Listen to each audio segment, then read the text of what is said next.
इस वर्ष 2023 में देव प्रबोधिनी एकादशी 23 नवंबर गुरुवार को मनाई जाएगी। इस दिन दुनिया भर के हिंदू भगवान विष्णु की पूजा करते हैं और सुबह से शाम तक उपवास रखते हैं। सूर्यास्त के बाद चंद्रमा दिखने पर आंशिक उपवास तोड़ा जाता है। प्रबोधिनी शब्द का अर्थ है जागृति। देव प्रबोधिनी एकादशी भगवान विष्णु के 4 महीने की निद्रा से जागने का प्रतीक है। किंवदंतियों के अनुसार भगवान विष्णु शयनी एकादशी आषाढ़ माह में को सोने चले जाते हैं और देव प्रबोधिनी एकादशी को जागते हैं। इसलिए कार्तिक महीने के शुक्ल पक्ष के 11वें दिन भक्त भगवान विष्णु को प्रसन्न करने के लिए विस्तृत पूजा करते हैं और व्रत रखते हैं। वे रात्रि जागरण करते हैं, भजन गाते हैं और पूरी रात जागते रहते हैं। अगले दिन चतुर्मास मनाया जाता है और उत्तान द्वादशी के साथ समापन होता है। चातुर्मास का समापन हिंदू कैलेंडर के अनुसार शुभ विवाह सीजन की शुरुआत का भी प्रतीक है। इसलिए देव प्रबोधिनी एकादशी का बहुत महत्व है। व्रत तोड़ने का शुभ समय। देव प्रबोधिनी एकादशी के दिन व्रत शुभ घड़ी में खोलना चाहिए। 23 नवंबर 2023 को ये है व्रत खोलने का शुभ समय। पारण का समय उपवास तोड़ने का समय = 24 नवंबर 2023 को प्रातः 6:39 बजे से प्रातः 8:53 बजे तक। कार्तिक मास के शुक्ल पक्ष की एकादशी तिथि 22 नवंबर को रात 11:03 बजे शुरू होगी और 23 नवंबर को रात 9:01 बजे समाप्त होगी।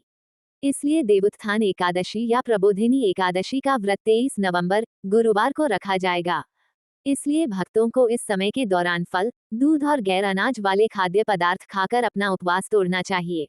व्रत खोलते समय मांसाहारी भोजन और शराब से परहेज करना चाहिए। एकादशी व्रत के बाद अगले दिन पारण किया जाता है।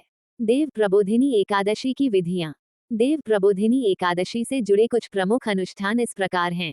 जल्दी उठें, स्नान करें और ताजे साफ कपड़े पहनें। मंदिर जाएं और भगवान विष्णु की पूजा अर्चना करें। दिया जलाएं और फूल, तुलसी के पत्ते, फल आदि चढ़ाएं। ओम नमो भगवते वासुदेवाय मंत्र का 108 बार जाप करें। पूरे दिन व्रत रखें। दूध, फल, साबूदाना खिचड़ी आदि का ही सेवन करें। चावल, गेहूं या दाल का सेवन न करें। इसके अलावा मांसाहारी भोजन और शराब से भी परहेज करें। भगवान विष्णु के भजन सुने और विष्णु पुराण या भगवद गीता जैसे ग्रंथ पढ़ें। पूरी रात जागकर भगवान विष्णु का ध्यान करते हुए भजन गाएं। द्वादशी के दिन सूर्योदय के बाद बताए गए शुभ समय पर व्रत खोलें। फिर से मंदिर जाएं और अनुष्ठान व्रत का समापन करने के लिए भोग प्रसाद चढ़ाएं। गरीबों और जरूरतमंदों को भोजन, कपड़े और धन का दान करें। अनुष्ठानिक देव प्रबोधिनी एकादशी व्रत भक्तों के लिए भगवान विष्णु से आशीर्वाद और वरदान प्राप्त करने का एक तरीका है। वे अपनी लौकिक निद्रा से लौटने और एक बार फिर ब्रह्मांड का संचालन करने के लिए भगवान को श्रद्धांजलि अर्पित करते हैं। देव प्रबोधिनी एकादशी व्रत के लाभ। देव प्रबोधिनी एकादशी व्रत को पूरी श्रद्धा के साथ करने के कुछ प्रमुख लाभ इस प्रकार हैं। नेक और योग्य बच्चों को जन्म देना। संतान संबंधी मनोकामना की पूर्ति। विवाह में आ रही बाधा दूर होती है। शाश्वत वैवाहिक आनंद। पूर्वजों के श्राप से मुक्ति। कठिनाइयों और दुखों से मुक्ति। करियर और व्यावसायिक भाग्य में सुधार। स्वर्ग की प्राप्ति। इस शुभ व्रत को करने से व्यक्ति भगवान विष्णु का आशीर्वाद प्राप्त कर सकता है और आध्यात्मिक रूप से प्रगति कर सकता है। इससे मनोकामनाएं भी पूरी होती हैं और समृद्धि आती है। देव प्रबोधिनी एकादशी पर आपको क्या नहीं करना चाहिए। देव प्रबोधिनी एकादशी व्रत का सही ढंग से पालन करने के लिए आपको निम्नलिखित से बचना चाहिए। चावल, गेहूं या अनाज खाना। दाल और फलियों का सेवन करना। मांस, मछली और अंडे जैसे मांसाहारी भोजन का सेवन करना। शराब और तंबाकू का सेवन करना। चना, उड़द और मसूर की दाल खाना। तैलिया, तला हुआ और मसालेदार भोजन अधिक खाना। उपरोक्त खाद्य पदार्थों से परहेज करके और दिन के लिए सरल सात्विक आहार अपनाकर आप दिशा निर्देशों और परंपराओं के अनुसार व्रत पूरा कर सकते हैं। अंत में, देव प्रबोधिनी एकादशी भगवान विष्णु और चातुर्मास काल के बाद उनके जागरण को समर्पित एक अत्यंत महत्वपूर्ण अनुष्ठान है। इस दिन व्रत रखकर भक्त भगवान विष्णु के आशीर्वाद से विभिन्न आध्यात्मिक और भौतिक लाभ प्राप्त कर सकते हैं।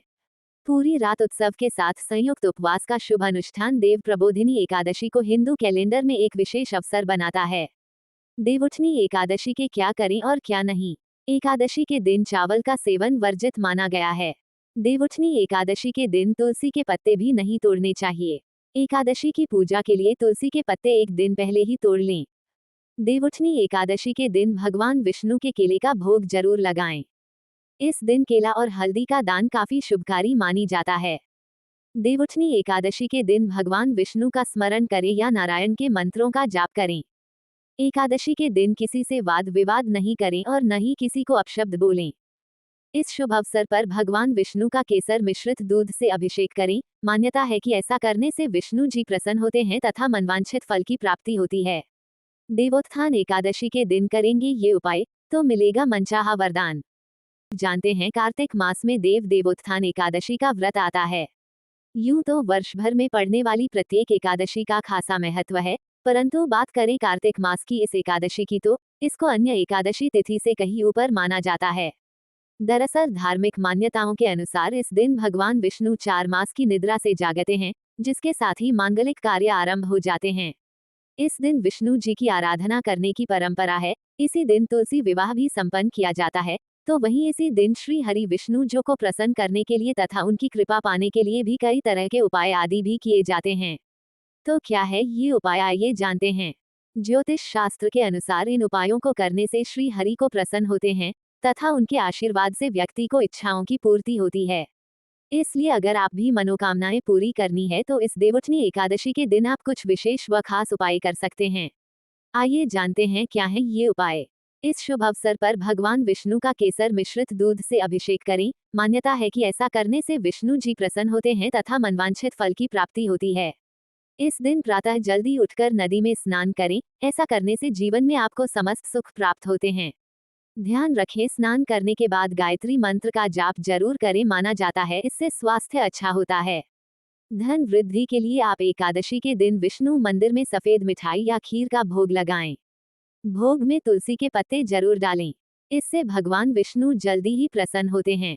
11 एकादशी के दिन विष्णु मंदिर में एक नारियल व थोड़े बादाम चढ़ाएं। इस उपाय को करने से आपके सभी अटके कार्य बनने लगेंगे और सुखों की प्राप्ति होगी। एकादशी के दिन आप पीले रंग के कपड़े, पीले फल व पीला अनाज पहले भगवान विष्णु को अर्पण करें। इसके बाद ये सभी वस्तुएं गरीबों व जरूरतमंदों में दान कर दें। ऐसा करने से भगवान विष्णु की कृपा आप पर बनी रहेगी। इस दिन शाम के समय तुलसी के पौधे के सामने गाय के घी का दीपक लगाएं और ओम वासुदेवाय नमः मंत्र का जप करते हुए तुलसी की 11 परिक्रमा करें। मान्यता है इस उपाय को करने से घर में सुख शांति बनी रहती है और किसी भी प्रकार का कोई संकट नहीं आता। देवोत्थान एकादशी के शुभ अवसर पर दक्षिणावर्ती शंख में जल भरकर भगवान श्री हरि विष्णु जी का अभिषेक करें। इससे भगवान विष्णु और मां लक्ष्मी दोनों प्रसन्न होते हैं और जीवन में धन वृद्धि होती है। धार्मिक मान्यताओं के अनुसार इस दिन यानी देवोत्थान एकादशी के दिन पीपल के किसी पेड़ पर जल चढ़ाएं और पेड़ के नीचे शाम को दीपक लगाएं। शास्त्रों में बताया गया है कि पीपल में भी भगवान विष्णु का ही वास माना होता है, इसलिए कहा जाता है कि इस उपाय को करना चाहिए। इससे कर्जों से मुक्ति मिलती है।